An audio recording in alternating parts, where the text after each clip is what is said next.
This is the kind of love story the internet loves to hate, one that breaks the rules, refuses to fit inside anyone's expectations, and somehow becomes stronger because of the chaos around it.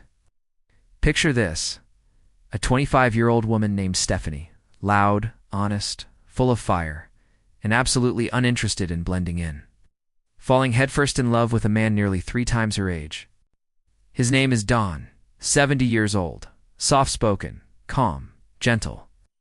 A man who has seen enough of life to know what matters and what doesn't, and somehow, in the most unexpected place on a completely ordinary day, their two worlds collided. Stephanie was working her shift at a small local pub, the kind where nights feel long and customers blur together. And then suddenly the door opened, and in walked this older man with silver hair and a warm, knowing smile that instantly softened the entire room.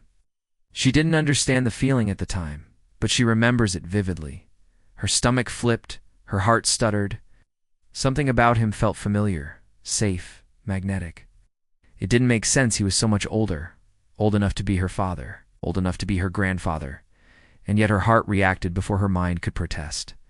And every time he came back, every time he sat in her section, every time he ordered a drink or cracked a small joke, she felt herself get pulled in a little more. Don wasn't trying to impress her. He wasn't performing or pretending. He was simply kind. The kind of kind that makes you pause and rethink the type of love you always thought you wanted. One Friday night changed everything. They played a game of pool, danced to some song neither of them remembers now, talked until sunrise, and something just clicked. It felt natural, effortless, like something bigger than both of them had lined up just right. But while love came easily, the backlash came instantly. Stephanie, who was only 20 when they met, suddenly found herself facing the harsh reality of a world that does not like love stories that break the mold. Her parents were stunned, actually stunned, when she introduced Don, her mom admitted. She felt like she'd been punched in the chest. Her dad didn't know whether to yell or shut down. Her brother flat out rejected the whole idea and refused to even meet Don at first. Their daughter, just barely an adult, was dating a man old enough to have lived an entire lifetime before she was even born. They feared she was throwing away her youth, skipping experiences she'd regret, locking herself into a life that came with an expiration date stamped on it. Friends told her she was going through a phase. Strangers whispered behind her back.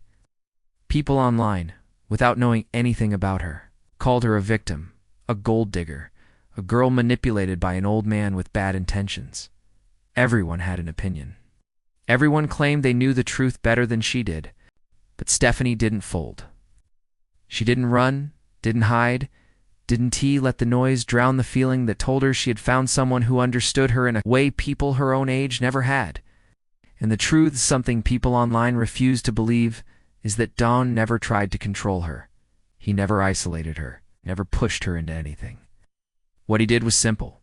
He listened, he cared, he respected her, and he showed up every single time with consistency she had never experienced from anyone her age. When they eventually moved in together and built a life as partners instead of just lovers, Stephanie felt something she says she had never felt before. Peace, not excitement, not chaos, not butterflies that vanish in a few months' peace. The quiet kind that says you're safe here. The world didn't see that part. They only saw wrinkles, gray hair, and a walking stereotype that they decided must be true.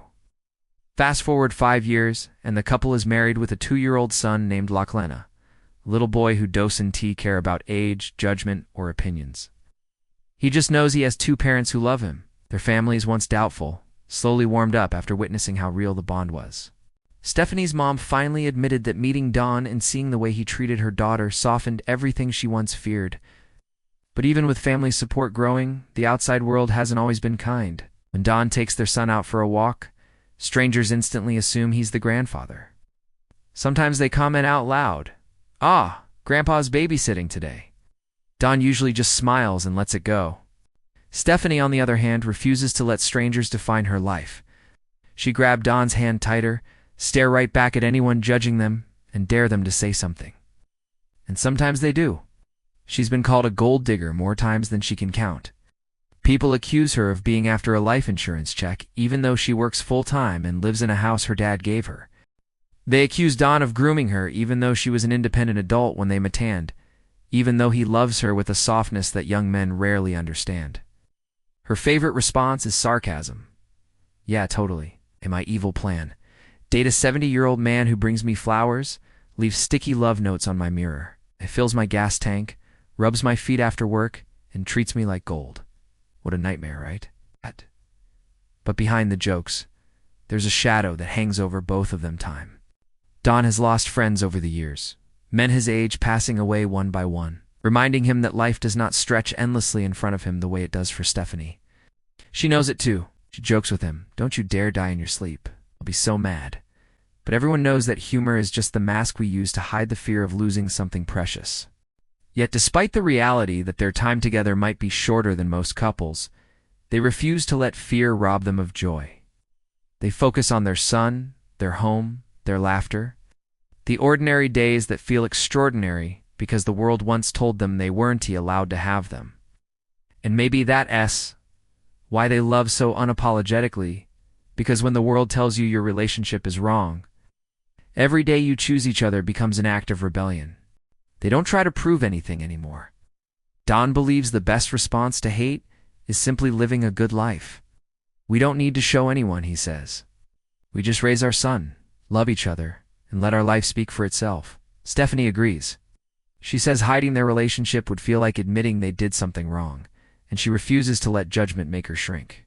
So they show up everywhere together, heads high, hands intertwined, choosing every day to love louder than the world judges. Because at the end of the day, this isn't a story about an age gap. It's a story about choosing love when everyone tells you not to. It's about a family learning to accept what they don't understand. It's about two people building a life in a world that insists their story shouldn't exist. It's about proving, not through words, but through living, that love doesn't check driver's licenses or birth certificates. It doesn't care who's older. It doesn't care who's younger. It doesn't follow society's timeline. It just shows up, uninvited, unexpected, and undeniable. And when it does, it changes everything.